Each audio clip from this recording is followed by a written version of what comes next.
Have you ever wondered why you'll only find a lion in Africa, but a polar bear can only survive in the Arctic? It seems like a pretty simple question on the surface, but the answer?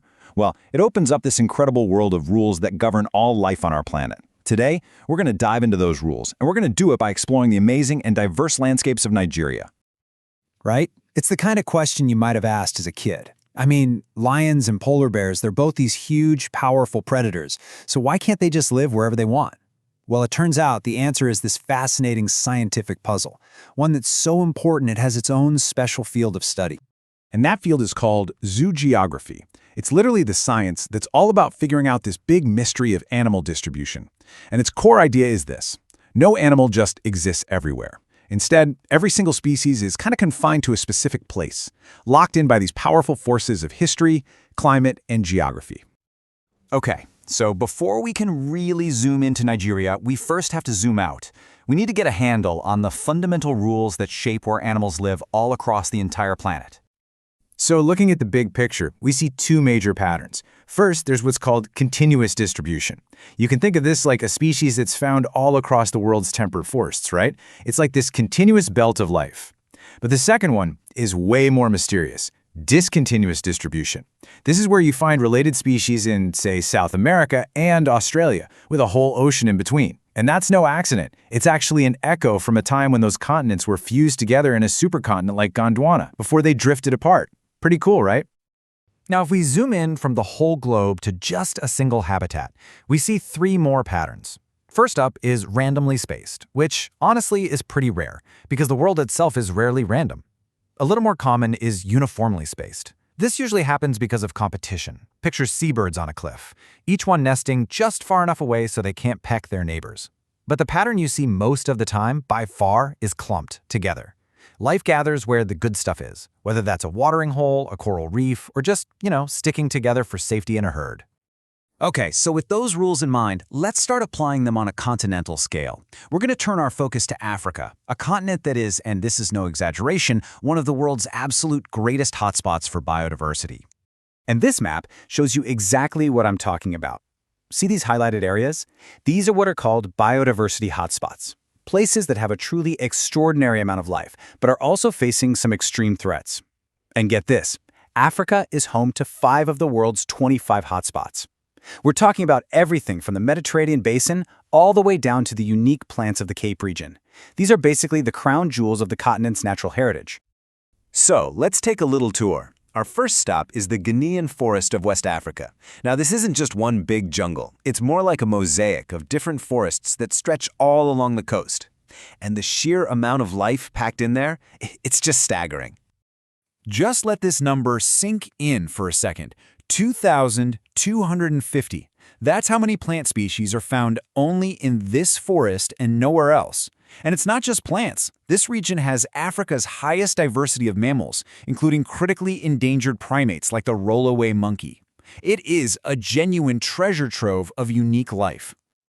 All right, for our next stop, let's journey to another world-famous hotspot, the islands of Madagascar and the Western Indian Ocean.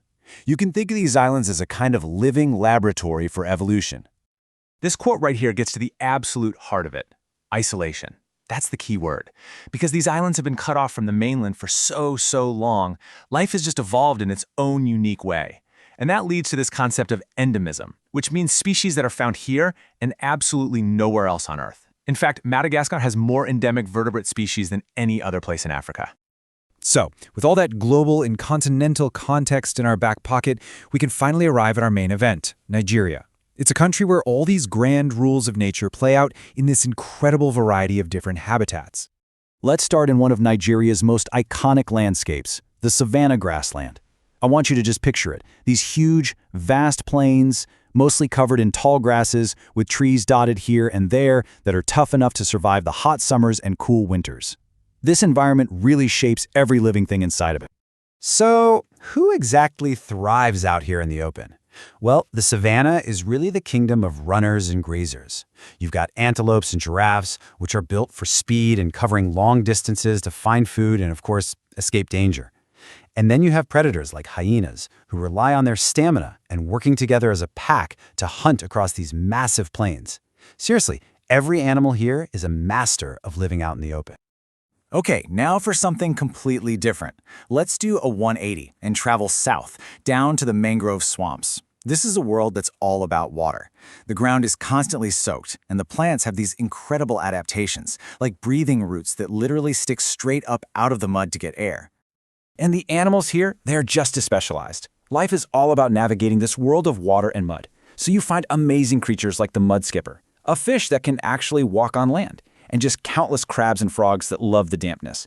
And of course, you find the apex predators, like crocodiles, perfectly camouflaged, just waiting patiently in this world where the land and water meet.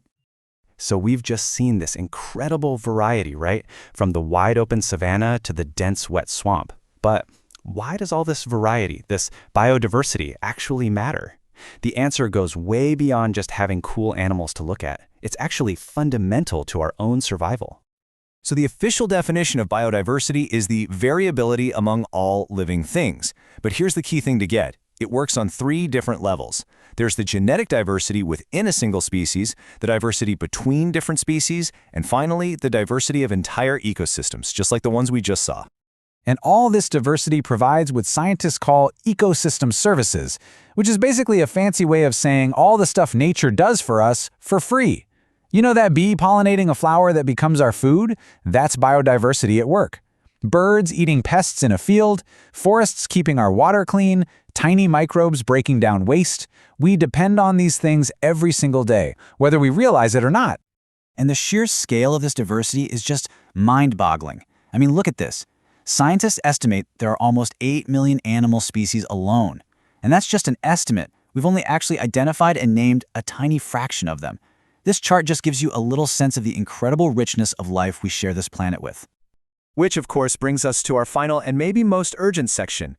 When you have such incredible natural treasures, protecting them is absolutely vital. But for a country like Nigeria, conservation is a really difficult and complex path to walk. So when it comes to protection, conservationists basically have 2 main playbooks. The first is called in situ conservation. That just means protecting species right where they live, in their natural habitat, using things like national parks. The other strategy is ex situ conservation, which means protecting them somewhere else, in places like zoos, botanical gardens, or even by freezing their genetic material in gene banks. Both of these are absolutely essential tools in the fight to stop extinctions. But the challenges, they are immense. Things like economic development, new roads, new mines, can chop up a habitat, cutting animals off from their food or their mates. Climate change is a huge one because it can alter the very rules of an environment, making it unlivable. And on top of all that, there's often a shortage of trained experts on the ground, and maybe the biggest challenge of all, we have an incomplete knowledge of what's even out there to begin with. You can't protect something if you don't even know it exists. Because when you get right down to it, biodiversity isn't just a scientific resource, it's a nation's cultural legacy. It's a huge part of what makes a place unique, and that leaves all of us with the most important question of all. How do we balance our needs today with our duty to protect this irreplaceable legacy for all the generations that will come after us?